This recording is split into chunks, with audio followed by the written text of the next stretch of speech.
देखो बच्चों, पिछली क्लास में हमने ऊंट और मछली की अलग अलग परिस्थितियों और उसके आकार, शरीर के संरचना के बारे में पढ़ा था। और इसके आगे से हम अब देखेंगे। हम देखते हैं कि मछली की संरचनाएं उसे जल में रहने में सहायता होती है तथा ऊंट की संरचनाएं उसे मरुस्थल में रहने में सहायता करती हैं। यानी जो मछली की जो संरचनाएं हैं वो उसे जल के अनुकूल वातावरण प्रदान करवाती हैं, और जो ऊंट की संरचनाएं हैं वो उसे मरुस्थल में रहने के अनुकूल है, वो उनकी सहायता प्रदान करवाती हैं।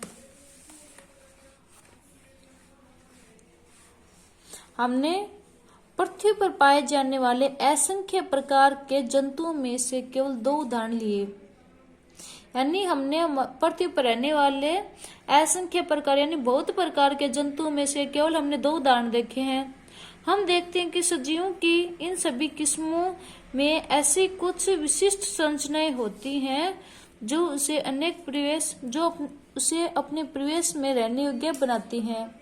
यानी सजीवों में ऐसी बहुत प्रकार की किस्में होती हैं जो उसे उसके योग्य वातावरण में रहने में है वो उसको सहायता प्रदान करवाती हैं, जिसमें वे प्राय पाए जाते हैं। जिन विशिष्ट संरचनाएं तथा स्वभाव की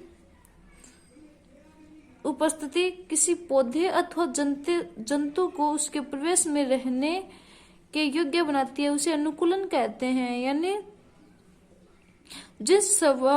जो जीव रहते हैं उनका स्वभाव की उपस्थिति और उनकी विशिष्ट संरचना है वो जो उनको उस परिवेश में रहने में उसे योग्य बनाती है उसे अनुकूलन कहते हैं।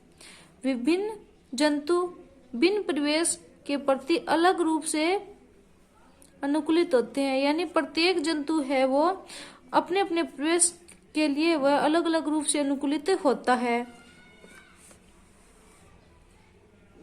किसी सजीव का वह स्थान जिसमें वह रहता है वह उसका आवास कहलाता है। यानी जो सजीव जिस परिवेश में रहता है, जिस वातावरण में रहता है, वह उसका आवास कहलाता है। अपने भोजन, वायु, शरण स्थल एवं अन्य आवश्यकताओं के लिए जीव अपने आवास पर निर्भर रहता है। यानी वह जीव है वो अपने आवश्यकताओं के लिए वो अपने आवास पर निर्भर रहता है। अब उसकी आवश्यकताएं बहुत प्रकार की होती हैं। उनकी जो श्रम स्थल यानी रहने की जगह है, वायु है, भोजन है, इन सभी के लिए वह अपने आवास पर निर्भर रहता है।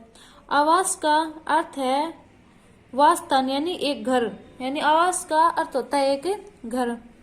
विभिन्न प्रकार के पौधे एवं जंतु एक ही आवास में संयुक्त रूप से रह सकते हैं। यानी बहुत प्रकार के जो पौधे और जो जंतु है वो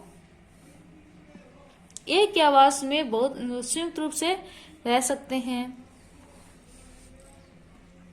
स्थल या फिर जमीन पर पाए जाने वाले पौधे एवं जंतुओं के आवास को स्थलीय आवास कहते हैं। यानी जो स्थल पर पाए जाते हैं उन पौधों यानी जो स्थल या फिर जमीन पर जो पौधे और जो जंतु पाए जाते हैं उनके आवास को स्थलीय आवास कहते हैं। वन, घास के मैदान, मरुस्थल, तटीय एवं पर्वतीय क्षेत्र स्थलीय आवास के कुछ उदाहरण हैं। और स्थलीय आवास तो देखो, स्थलीय आवास जैसे घास का मैदान है, मरुस्थल है, तटीय एवं पर्वतीय क्षेत्र है, ये सभी है वो स्थलीय आवास हैं। जलाशय, दलदल, झील, नदियां एवं समुद्र जहाँ पौधे एवं जंतु जल में रहते हैं।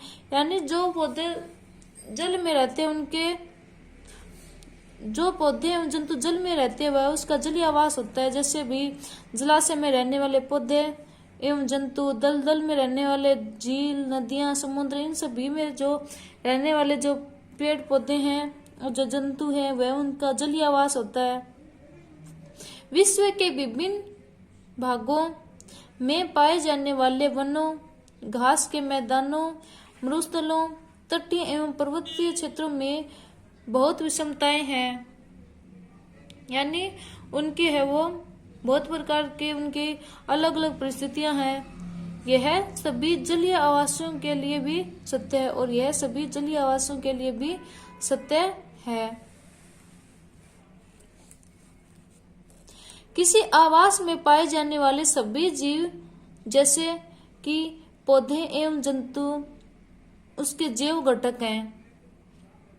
यानी किसी आवास में पाए जाने वाले जो जीव हैं, उनके जो जीव है उनके लिए पौधे और जंतु है वो जैव घटक हैं।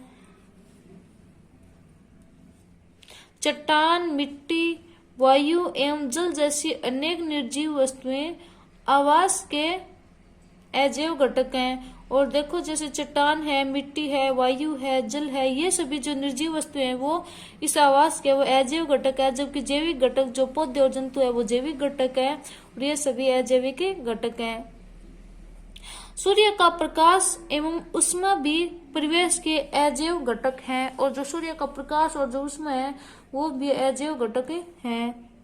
आइए हम जानते हैं कि कुछ पौधे बीजों से उगते हैं। यानी हम जानते हैं कि कुछ पौधे वो बीजों से उगते हैं। आइए बीज के अंकुरण से नए पौधे बनने की प्रक्रियाओं के कुछ अजैव कारकों की भूमिका का अध्ययन करें और जो बीजों के अंकुरण से जो नए पौधे बनते हैं उनकी आगे इस प्रक्रिया के बारे में हम अध्ययन करेंगे। तो आज के लिए इतना ही।